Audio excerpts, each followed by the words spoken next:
भाषा वाईट नसते. सगळ्या भाषा नुसत्या भारतातल्या नव्हे तर जगातल्या सगळ्या भाषा ह्या चांगल्याच असतात.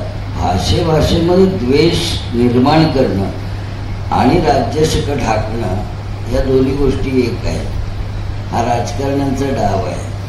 डिवाइड आणि रूल हे जे इंग्रजांची पॉलिसी होती तेच आता चाललेलं आहे.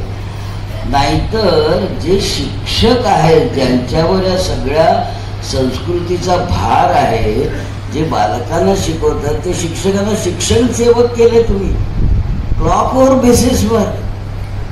याच्याविषयी कोणी काय बुरं काढत नाही. अभिजात मराठी अरे पण हे काय आहे?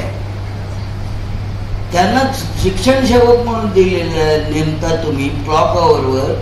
त्या बिचारे सगळे प्राथमिक शिक्षक सगळ्यात मोठे आहेत. आम्ही कॉलेजला शिकवणारे मोठे नाही आहोत.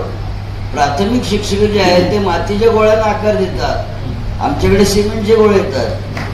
पण ते जे आहेत त्यांना त्यांचा स्तर उंचावा, त्यांचं आयुष्य चांगलं करा. त्यांना तुम्हाला 5-5 कोटी एका महिन्याला राजकारणाला आणि शिक्षकांना 100 रुपये तास 200 रुपये तास. हे काय ही अभिजात मराठीची शान आहे असं वाटतं तुम्हाला?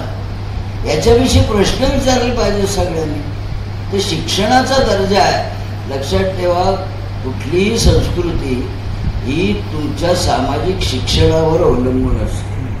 हे शिक्षणाचं इंजेक्शन किती पॉवरफुल आहे त्याच्यावर तुम्हाला कुठलाही रोग होत नाही. तर आधी त्याला वीक करायचं वेड्यासारखं आणि मग दुसरीकडे जाऊन कोट्यावधी रुपये द्यायचे आणि हे तुमची अभिजात भाषा आहे घ्या आणि मग आपण नाचायचं वेड्यासारखं. हे आपण ओळखायला शिकलं पाहिजे.